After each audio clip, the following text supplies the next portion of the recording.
I was in my London office when Mom's text arrived at 3:47 p.m. Greenwich Mean Time on December 29th. Outside my floor-to-ceiling windows, the Thames reflected the grey winter sky.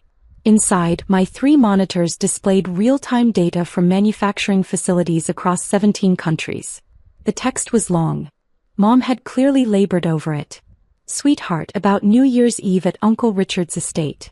He's invited some very successful people, venture capitalists, hedge fund managers, a few billionaires from his yacht club. It's going to be quite formal and very high level. I think you'd feel uncomfortable. Maybe skip this one? We can have lunch just us in January. Love you. Heartsuit. I read it twice. Then I set my phone down and returned to the supply chain optimization report I'd been reviewing. Indonesia facility efficiency was up 23% quarter-over-quarter. Excellent. My assistant James knocked on my door. Ms. Chin? The Automotive Week interview is in 10 minutes. They're set up in the conference room. Thank you, James. Also, can you confirm my New Year's Day schedule? I'm flying back to Seattle tonight. You're scheduled to land at Seattle-Tacoma at 11:47 p.m. local time on the 31st. Car service arranged. You have New Year's Day off. Your first day off in 47 days, I might add. Perfect.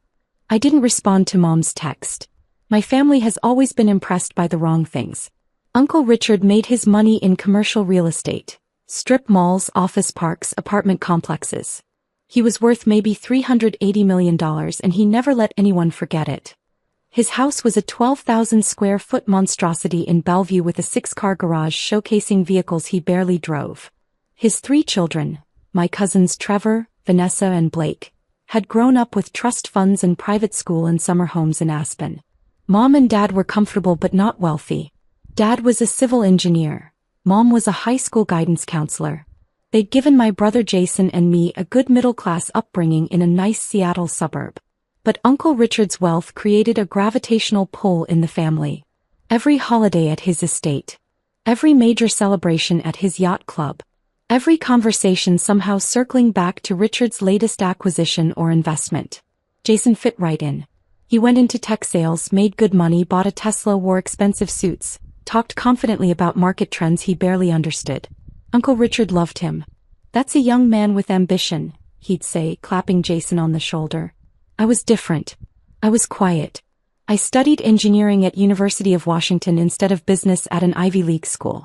After graduation, I took a job at a small automotive parts manufacturer in Kent that no one had heard of. Annual salary, $54,000. Engineering. Uncle Richard had said when I told him, that's technical work. Don't you want to do something more strategic? I like solving problems, I said. Well, there's certainly problems to solve in manufacturing. He'd smiled in that pitying way people do when they think you're wasting your potential. Just don't get stuck on the factory floor your whole career. For the next 12 years I was the family afterthought. At Thanksgiving dinners, Uncle Richard held court with stories about his latest developments. Jason talked about his tech sales quotas. Vanessa, who worked in her father's company doing something vague with property management, described her vacation in Bali. What about you, Maya? Mom would ask, obligatory and gentle. Works good. We improved our defect rate by 11% last quarter. Silence. Then someone would change the subject. They didn't know I'd been promoted to operations manager at 27. Then director of manufacturing at 29. Then VP of operations at 31. They didn't know because I never told them and they never asked. When I turned 33, I got a call from a private equity firm. They wanted to buy the automotive parts company where I worked. The owner, a brilliant engineer named Tom Chin who'd become my mentor, was ready to retire. They're offering $247 million, Tom told me over coffee. The company's worth more, but I'm tired. I want to sell. What happens to the employees? I asked immediately. That's up to the buyers. Probably layoffs. Consolidation. That's how these things go. I spent that night running numbers. Looking at my savings, $340,000 accumulated over 12 years of living modestly and investing aggressively. Looking at the company's actual value based on our contracts, our patents, our growth trajectory. The company wasn't worth $247 million. It was worth $380 million minimum. Possibly $500 million if we expanded into electric vehicle components, which I'd been pushing for but Tom had resisted. Let me buy it, I told Tom the next morning. He laughed. Maya, you don't have $247 million. I can get it. He stopped laughing. I spent 3 weeks putting together the most aggressive pitch of my life. I approached manufacturing consortiums in Asia. I found a specialty lender who understood automotive supply chains.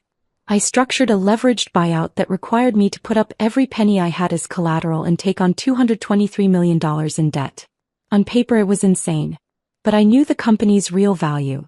I knew the EV market was about to explode. I knew I could triple revenue in 5 years. Tom sold me the company for $247 million.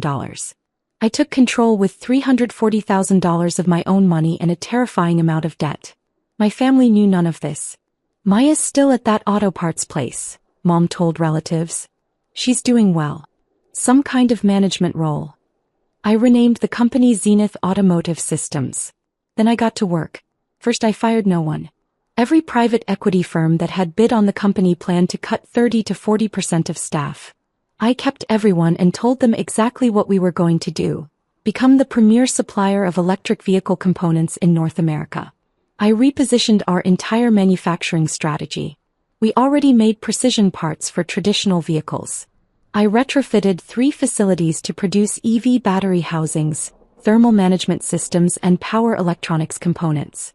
I hired away top engineers from Tesla and Rivian. I invested $47 million, borrowed money that kept me up at night, into R&D. The first year I paid myself $68,000 while servicing $223 million in debt. I lived in the same small apartment I'd had for years. I drove a 10-year-old Honda. My family assumed I was still just an employee. Year 2 we landed our first major EV contract. $89 million over 3 years with a new electric truck manufacturer. Revenue jumped 34%. I started paying down debt ahead of schedule. Year 3 Ford became a client. Then 3 Chinese EV companies expanding into North America. Revenue $347 million. Company valuation $680 million. My equity 73%. I paid myself $120,000. Still lived in the same apartment. Still drove the Honda. Year 4 we acquired 2 smaller competitors. Now we had facilities in 7 states plus Mexico. Revenue $624 million. Valuation $1.2 billion. My equity stake worth approximately $876 million. I bought a modest house in Madison Park. Nice but not ostentatious. 3 bedrooms, 2,400 square feet, water view. $1.8 million. I paid cash to avoid a mortgage but told my family I was renting. Year 5 we went public. The IPO priced at $34 per share, valuing Zenith Automotive at $2.8 billion. My stake, 51.7%, worth $1.447 billion after dilution. Forbes called it the quietest billionaire-making IPO of the decade. Bloomberg added me to their billionaire index at #1-247. I was 38 years old. I still drove the Honda. At family dinners the conversation remained unchanged. Trevor just closed a $50 million development deal, Uncle Richard announced at Easter. That's my boy. Jason hit 140% of quota this year, Dad said proudly. Top performer in his region. What about you, Maya? Mom asked. Busy at work. We're expanding production capacity. Still at that parts company? Uncle Richard asked. You know, Trevor's firm is looking for property managers. It's not too late to transition into real estate. Much better money than manufacturing. I'm happy where I am. Well, that's what matters, I suppose. He turned back to Trevor. Tell everyone about the luxury condo project downtown. They had no idea I was worth more than all of them combined. December 20th, Uncle Richard sent a family group text. Big New Year's Eve bash at the estate this year. Pulling out all the stops. Dress code black tie. This is going to be the party of the year. Mom called me that evening. Are you coming to Uncle Richard's party? I'm in London until the 31st, but I can probably make it. Oh. Pause. Well, actually, honey, it might be better if you skip this one. Why? Richards invited some very high-level people. Billionaires from his yacht club. Some venture capital people. A few tech CEOs. It's going to be very, No, I don't know. Well, the conversation will all be about big deals and investments, and you might feel out of place. You know how Richard gets with his wealthy friends. Lots of talk about money and success. I just don't want you to feel uncomfortable. I was literally reviewing a $340 million acquisition while she said this. On my screen, due diligence documents for a German automotive supplier we were buying to expand into the European market. I see, I said. It's not that we don't want you there, Mom continued quickly. It's just, Jason will be there with his new girlfriend who works in venture capital. Trevor and Vanessa will have their successful friends. Blake just got promoted to partner at his law firm. Everyone will be talking about money and deals and, your work is important, but it's just different from what these people do. Different. You work so hard, honey. You're so good at what you do. But this crowd, they're just on a different level financially. I don't want you to spend New Year's Eve feeling less than. Why don't we do lunch on January 2nd instead? Just you and me. I looked at my Bloomberg terminal. Zenith Automotive stock had closed at $67.34, up 3.2% on news of our German acquisition. My net worth had increased by $43 million that day. Sure, Mom. Let's do lunch. Oh good. I'm so glad you understand, sweetie. After we hung up, I sat in my London office for a long time, looking at the city lights reflecting off the Thames. Then I called James. Change of plans. I want to arrive in Seattle by 6 p.m. on December 31st, not midnight. And I need a car service to take me to an address in Bellevue that evening. New Year's Eve plans, Miss Chin? Something like that. I knew something my family didn't know.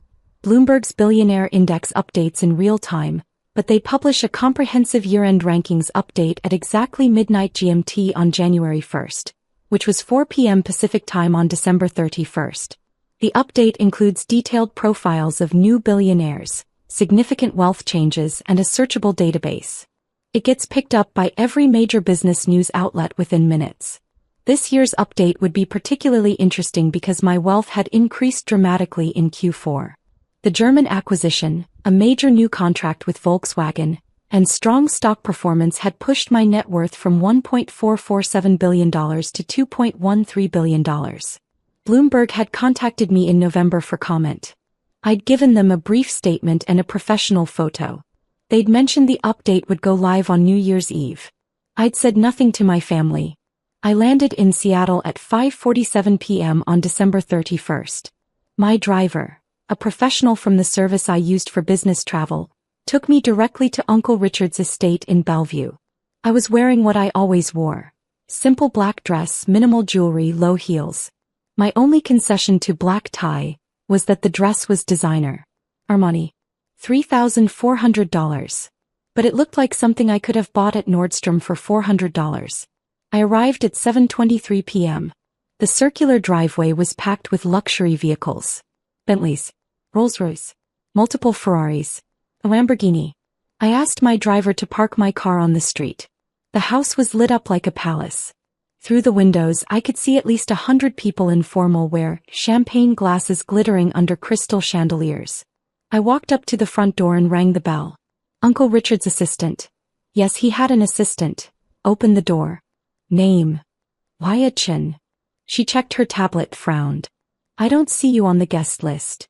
I'm Richard's niece. Oh. Her expression shifted to confusion. Let me check with Mr. Chin. She disappeared. I stood in the doorway watching the party inside. I recognized a few faces from business news. The CEO of a major tech company. A prominent venture capitalist. Several people whose names appeared regularly in Forbes. Uncle Richard appeared, slightly flushed, champagne glass in hand. Wyatt, what are you doing here?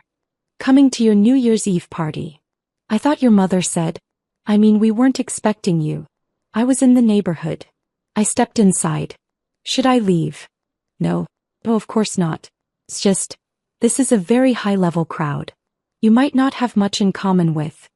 I'll manage, I said, walking past him into the foyer. The party was exactly as pretentious as I'd expected. Groups of people in $1,000 outfits discussing their vacation homes and investment portfolios. Someone was talking about their new Gulfstream. Someone else was complaining about the difficulty of finding good staff for their yacht. I got a glass of champagne from a passing waiter and found a quiet corner. Jason spotted me first. Maya? What are you doing here? It's a family party. Yeah, but... He lowered his voice. Mom said you weren't coming. This crowd is pretty intense.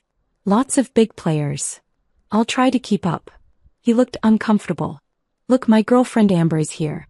She's a VP at a VC firm. Very impressive woman. Maybe don't mention the manufacturing thing? It's just, this crowd doesn't really get blue-collar work. I'm not blue-collar. You know what I mean. Factory stuff. Just, maybe keep it vague. I smiled. Sure, Jason. He patted my shoulder and disappeared back into the crowd. I checked my phone. 7:56 p.m. Bloomberg's update would go live in 8 hours and 4 minutes. The evening progressed exactly as Mom had predicted. I was invisible. I stood in corners while important people discussed important things. No one asked who I was. When I did join conversations, they were politely dismissive once they realized I didn't work in tech or finance or real estate. What do you do? A man in a $6,000 tuxedo asked me around 9 p.m. I run an automotive supply company. Oh, like a parts supplier. Yes. That's interesting. He turned to someone else. Did you hear about the new EV startup that just raised $400 million? I sipped my champagne and said nothing. At 10:30 p.m., Uncle Richard gathered everyone for a toast. He was in his element, important people in his house. Everyone's attention on him. I want to thank you all for being here tonight, he said, raising his glass. This room is full of the most successful people I know. Entrepreneurs, investors, industry leaders, people who've built empires and changed the world. Here's to another year of success. Everyone cheered. I noticed Mom in the corner looking pleased. Jason was next to his VC girlfriend, chest puffed out. Trevor, Vanessa and Blake were soaking up reflected glory from their father's important friends. No one looked at me. At 11:45 p.m., I moved closer to the big screen TV in Uncle Richard's living room. He had it tuned to CNN's New Year's Eve coverage, though most people were ignoring it. I checked my phone again. 11:47 p.m. Pacific. Bloomberg's update had gone live 13 minutes ago. I opened the Bloomberg website on my phone. There it was. Bloomberg Billionaires Index, 2025 year-end update. I clicked through to the searchable database and typed my name. Number 847, Maya Chin net worth, $2.13 billion source. Automotive manufacturing residence, Seattle, Washington, age 38. The profile included details about Zenith Automotive's public offering, our revenue growth, my 51.7% ownership stake, and our recent German acquisition. There was the professional photo I'd provided, me in my office, Seattle skyline behind me. I took a screenshot and waited. 11:52 p.m. People were starting to gather around the TV for the countdown. Uncle Richard was holding court, arm around a hedge fund manager, explaining his latest real estate play. 11:56 p.m. Trevor walked past me to get another champagne bottle. He didn't acknowledge me. 11:58 p.m. I noticed Amber, Jason's girlfriend, looking at her phone with a strange expression. She was a VP at a venture capital firm. She probably had Bloomberg alerts. 11:59 p.m. 10, 9, 8. The crowd started counting down. Amber was staring at her phone, then at me, then back at her phone. She grabbed Jason's arm and whispered something urgent in his ear. 3, 2, 1. Happy New Year. Confetti cannons. Champagne corks popping. Kissing couples. Cheering. And Amber's voice cutting through the noise. Jason. Jason. Is your sister's name Maya Chin? The room didn't quiet immediately, but several people near them stopped talking. Jason looked confused. Yeah, why? Amber's hand was shaking as she held up her phone. This Maya Chin? She showed him her screen, Bloomberg's billionaire profile with my photo. Jason's face went white. That's not. He looked at me across the room. That's not the same person. It's the same photo, Amber said loudly. Maya Chin. Age 38. Seattle. Automotive manufacturing. Net worth $2.13 billion. More people were stopping their conversations now. Uncle Richard pushed through the crowd. What are you talking about? Amber turned her phone to him. Bloomberg just updated their billionaire index. Myachin. Ranked number 847. Worth $2.13 billion. Uncle Richard stared at the screen. Then at me. This is a different Myachin. There are lots of Chens. It's the same person, Dad, Trevor said quietly. He was holding up his own phone. Look at the photo. That's her. The room was silent now except for the TV still playing New Year's coverage. Uncle Richard walked slowly across the room to me. Why, Hi, Uncle Richard. Great party. This says you're worth over $2 billion. $2.13 billion as of market close yesterday. Probably a bit more now with after-hours trading, but Bloomberg won't update that until Monday. Mom's voice, shrill and confused. I don't understand. I turned to look at her. She was standing next to Dad, both of them staring at me like I was a stranger. You said you worked at an auto parts company, Mom said. I do. I own it. Own it. I bought it 12 years ago. We went public 5 years ago. Zenith Automotive. We're the largest independent supplier of EV components in North America. I took a sip of champagne. We did $1.3 billion in revenue last year. Market cap is currently $4.1 billion. I own 51.7% of the stock. Complete silence. Then Vanessa's voice, angry. You've been lying to us? I haven't lied about anything. You never asked. You let us think you were just an employee. You assumed I was just an employee. There's a difference. I looked around the room. I told you I worked in manufacturing. That I was expanding production capacity. That we were growing. Everything I said was true. You just never cared enough to ask for details. Jason stepped forward. Why wouldn't you tell us? Would it have mattered? I asked simply. When's the last time anyone in this family asked me about my work? Really asked? Not just, how's the job, as a formality before changing the subject. No one answered. I'll tell you when, I continued. Never. Because to you manufacturing isn't impressive. Engineering isn't strategic. Building things with your hands isn't worth discussing when we can talk about real estate deals and tech sales and venture capital. Uncle Richard's face was red. That's not fair. Isn't it? I looked directly at him. You told me not to get stuck on the factory floor. You suggested I transition into property management because there's better money there. Do you even know what Zenith Automotive does? What we manufacture? He said nothing. We make the thermal management systems for 40% of electric vehicles produced in North America. We hold 37 patents. We employ 4,600 people across 11 facilities. I've acquired 6 smaller companies in the last 3 years. We're expanding into Europe and Asia. I paused. And yes, Uncle Richard, there is better money in it than property management. Considerably better. The hedge fund manager Uncle Richard had been talking to earlier stepped forward, hand extended. Miss Chin, I'm David Rothstein. Rothstein Capital. I've been trying to get a meeting with you for 6 months. I shook his hand. Mr. Rothstein. Your team contacted us about the German acquisition. We went with Deutsche Bank instead, but I appreciated the pitch. Yes. He looked stunned. I had no idea you were Richard's niece. Why would you? I smiled. It's not relevant to business. A woman in a stunning red dress approached. I recognized her, CEO of a major tech company, worth about $800 million herself. Zenith Automotive. You're the one who locked in the Volkswagen contract. We signed a 7-year $940 million deal last quarter, yes. My company uses your power electronics components in our delivery vehicles. Outstanding quality. She raised her glass to me. You've built something remarkable. Thank you. Uncle Richard looked like he might faint. You're worth more than me. Quite a bit more, actually. Mom sat down heavily on a couch. I told you not to come because you'd feel out of place with billionaires. I know, Mom. You are a billionaire. Yes. Since when? Since the IPO 5 years ago. I've been hovering between $1.40 and $2.2 billion depending on stock performance. Dad finally spoke, his voice quiet. Why didn't you tell us? I looked at him for a long moment. Would you have believed me? Or would you have thought I was exaggerating? Making myself sound more important than I was. I set down my champagne glass. You've spent my entire adult life being more impressed by Jason's sales quotas than by anything I've accomplished. You've spent every family gathering celebrating Uncle Richard's strip malls and Trevor's mediocre property development projects. You've never once asked me to explain what I actually do. Not once. That's not true, Mom started.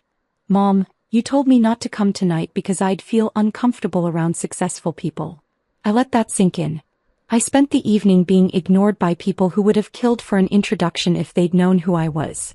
I watched Uncle Richard brag about his real estate portfolio to a room full of people, half of whom are worth more than him. I listened to Trevor talk about his $50 million development deal like it was a major accomplishment. I paused. I acquired a company for $340 million last month. It barely made the news because it's just normal business for us now. Trevor's face was scarlet. You're just trying to embarrass us. No, Trevor.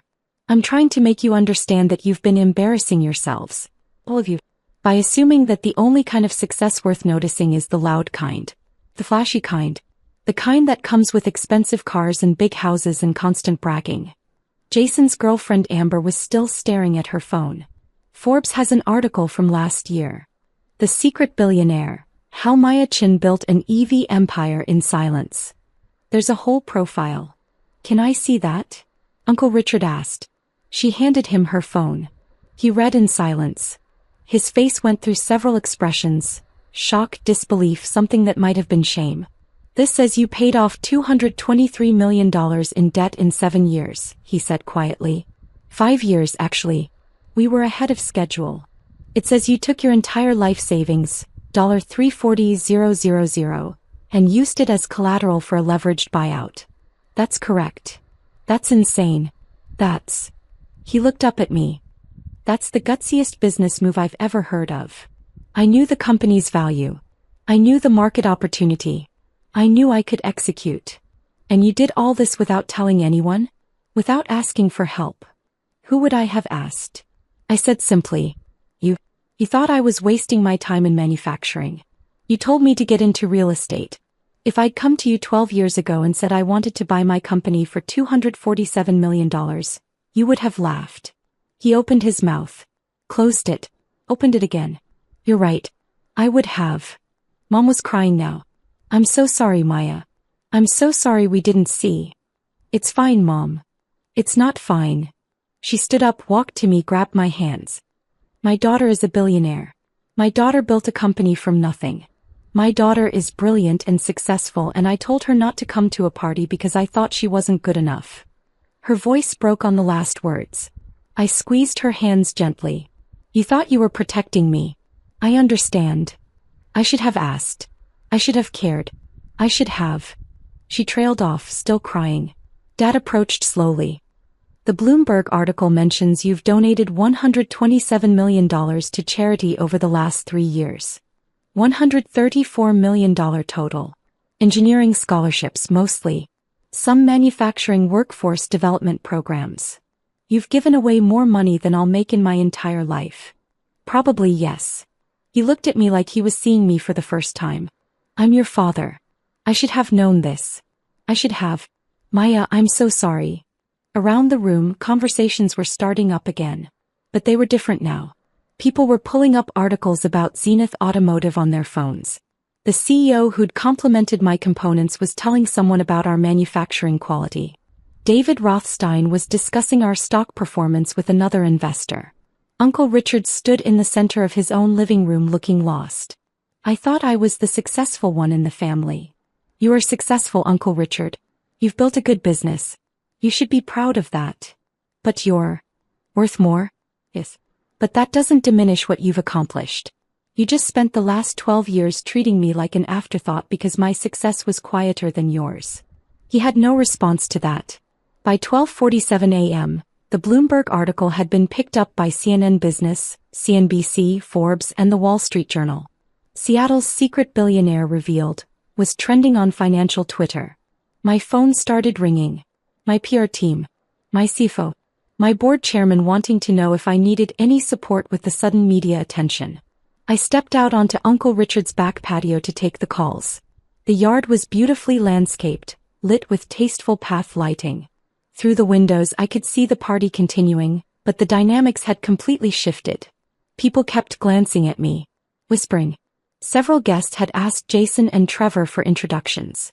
When I came back inside at 1:15 a.m., a small group had formed around Mom and Dad. People were asking them about me, about my childhood, about how they'd raised such a successful daughter. Mom was glowing, telling stories I'd forgotten. Maya was always so focused. Even as a little girl, she'd spend hours taking apart machines to see how they worked. Jason approached me carefully. Amber wants to apologize for not recognizing you earlier. There's nothing to apologize for. She didn't know. She feels terrible. Her firm tried to get a meeting with you last year for that Series C funding round for the battery startup. I remember. We passed. Their technology wasn't differentiated enough. They went bankrupt 6 months later. I know. He stared at me. You're really good at this, aren't you? At what? Business. Building things. You're not just lucky. You're genuinely brilliant at what you do. I work hard. I understand the industry. I make good decisions most of the time. Most billionaires inherited their money or got lucky with one big hit. You built this yourself. From nothing. He shook his head. I've been a condescending asshole. Yes, you have. He laughed, surprised. You're not going to make this easy. Why should I? But I smiled slightly. Jason, I don't need you to grovel. I need you to understand that success comes in many forms. Sometimes the quietest person in the room is the most accomplished. Understood. He paused. Can I buy you lunch next week? Actually ask you about your work? As your brother, not as someone trying to network. I'd like that. I left Uncle Richard's party at 2:30 a.m. As I walked out, at least 15 people asked for my contact information. I politely declined most of them and referred them to my assistant. The next morning, New Year's Day, my phone exploded with messages. Uncle Richard, hiya, I owe you a genuine apology. Can we have coffee? I'd like to understand what you've built. Really understand it. Trevor, I've been reading about Zenith all morning. What you've accomplished is extraordinary. I'm sorry I never asked about your work. Vanessa, I saw the Forbes article from last year. The way you turned around that failing company is incredible. Can we talk? I'd love to hear the real story. Blake, I had no idea. None of us did. That's on us, not you. I'm sorry we were so blind. Mom called at 10:47 a.m. Honey, I couldn't sleep. I spent all night reading articles about you. About your company. About what you've built. He was crying again. I'm so proud of you. And I'm so ashamed it took a Bloomberg article for me to see what was right in front of me.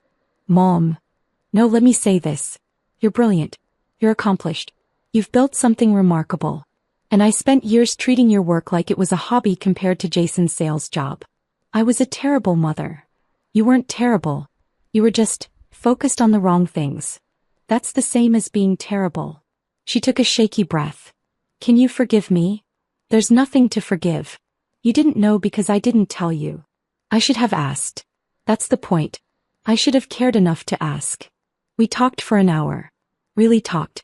I explained the leveraged buyout, the years of brutal work, the strategic decisions that had paid off, the risks that had kept me up at night. She listened to every word. You're going to be insufferable now, aren't you? I asked when we were wrapping up. Telling everyone your daughter is a billionaire? Absolutely. She laughed through her tears. I've earned the right to brag after missing it for 12 years. January 2nd, I had lunch with Mom as planned. Just us. We talked about Zenith's expansion plans, my goals for the company, the challenges of being a public company CEO. She asked real questions. She took notes. She wanted to understand. January 15th, Uncle Richard came to visit Zenith's headquarters. I gave him a full tour. The manufacturing floor, the R&D labs, the quality control systems. He asked intelligent questions. He was genuinely impressed, not just because of the money but because of what we'd built. I've been in business 40 years, he said as we stood in front of a wall displaying our patents. I thought I understood success. But this, what you've built, it's on another level. Different level, I corrected. Not better or worse. Just different. No, Maya. It's better. You've built something that matters. That employs thousands of people. That's driving innovation in an industry that's changing the world. He looked at me. I wasted 12 years dismissing you because I was too arrogant to see past my own definition of success. February brought family dinners with a new dynamic. People asked me about work. Really asked. They wanted to hear about the Volkswagen contract, the German acquisition, our expansion plans in Asia. Jason brought Amber to several dinners. He and I became friends. Her VC firm eventually partnered with Zenith on a battery technology startup we were investing in. Good business for both of us. Trevor started asking me for business advice. Not to network. Not to use me. Just because he genuinely wanted to learn from someone who'd built something from scratch. Dad framed the Bloomberg article and hung it in his office. Proud of my daughter, he told everyone who visited. Mom started a scholarship fund for women in engineering in my name. She seeded it with $50,000 of her own money. I matched it with $5 million. The media attention eventually died down, which I appreciated. I went back to running my company, which was what I actually cared about. But the family dynamic never went back to what it was. In June, Uncle Richard invited me to his yacht club for lunch. Some of the people from New Year's Eve will be there, he warned. Is that okay? It's fine. We arrived to find a small gathering on the deck overlooking the water. The hedge fund manager, the tech CEO, a few venture capitalists I'd met that night. Paya. David Rothstein stood up when I arrived. I've been trying to get another meeting with you for months. Your assistant scheduled something for July, I said, shaking his hand. 3 months out. Your team is very protective of your time. I run a $4.1 billion company. My time is limited. He laughed. Fair enough. The tech CEO pulled me aside. I wanted to thank you. The components we get from Zenith have been flawless. Our vehicle production has increased by 19% since we switched suppliers. That's good to hear. Quality is everything. I'm telling everyone who'll listen. You've built something special. Uncle Richard found me at the end of lunch. This is surreal. You're the most important person here. I'm just me, Uncle Richard. I was always just me. You just didn't notice. He smiled sadly. I noticed. I just didn't understand. There's a difference. As I drove home that evening, still in my Honda, which I kept for sentimental reasons despite now owning a Tesla and a Porsche I rarely drove, I thought about Mom's text from December 29th. New Year's Eve is high net worth only. You'd feel out of place. She'd been right in a way. I had felt out of place.